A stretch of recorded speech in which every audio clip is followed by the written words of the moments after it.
As you're aware, the United States has a very important role to play as a world leader. Our foreign policy and national security policy are crucial to the survival of the United States, crucial to our defense, and in dealing with other countries. We can also assure that the United States will have access to other countries' markets, that we will be trading with other countries, we will have allies and friends around the world, and we don't live in isolation. In this chapter, we're going to cover both foreign and national security policy. We're going to go through this again, just reinforcing what you found in the text. Certainly no shortage of challenges in world politics that the U.S. is dealing with. For instance, terrorism, military efforts in Iraq and Afghanistan, nuclear weapons, new power in China, Middle East issues, Israel and the Palestinians. These issues are covered in some depth in the text. Let's talk a little bit about foreign policy techniques and strategies. First, what is foreign policy? That includes the nation's external goals and the techniques and strategies used to achieve them. And here are some of those strategies. Diplomacy. It's the process by which nations carry on political relations with one another and resolve conflicts by peaceful means. Another strategy, economic aid. It's assistance to other nations in the form of grants, loans, or credits to buy the assisting nation's products. And technical assistance, that's a practice of sending experts in such areas as agriculture, engineering, or business to aid other nations. National security policy, that's foreign and domestic policy designed to protect the nation's independence and political integrity. Its policy is concerned the safety and defense of the nation. Defense policy is a subset of national security policy, and that has to do with the U.S. Armed Forces. It's really concerned with the direction, size, and activities of the armed forces. Well, let's talk a little bit about moralism versus reality in foreign policy. There's moral idealism involved in it.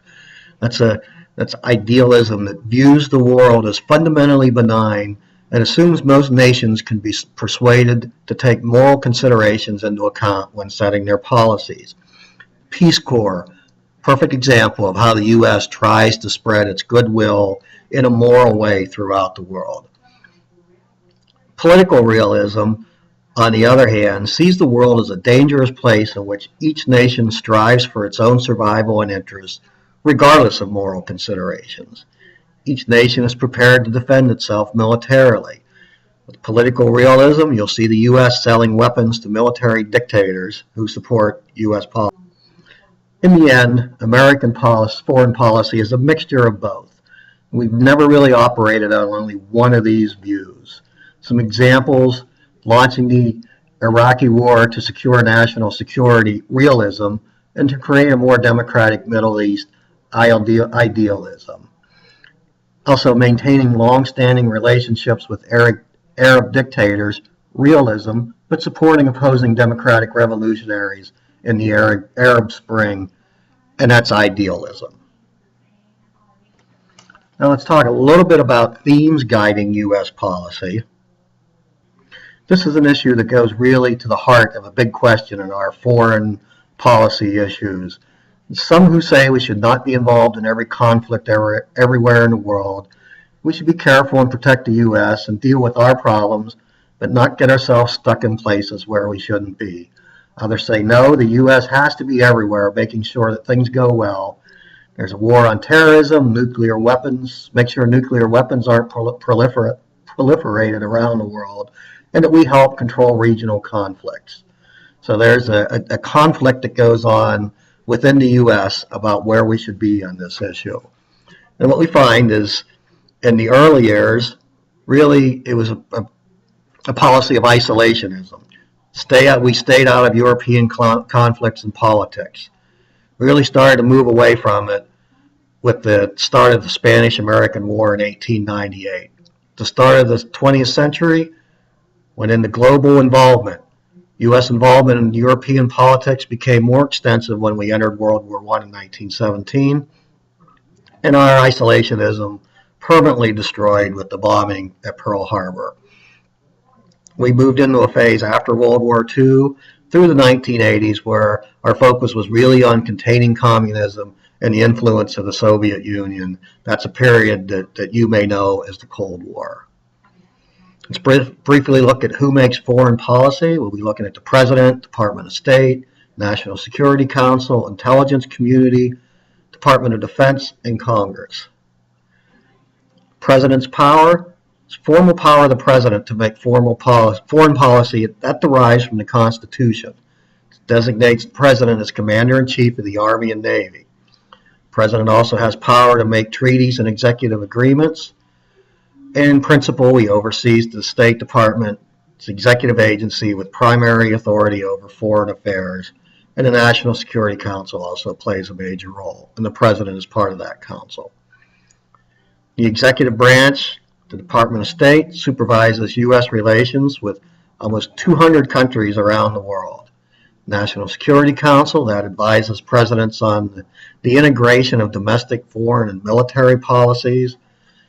The intelligence community, that's 40-plus government agencies that engage in information gathering and surveillance activities. And naturally, the CIA is a part of that intelligence community. And the Department of Defense also plays a role in foreign policy. Congress has some authority to balance the president. 1973, they passed a War Powers Resolution, and that sought to restrain the president's ability to unilaterally commit forces, that the president needed to consult with Congress before committing troops to any actions.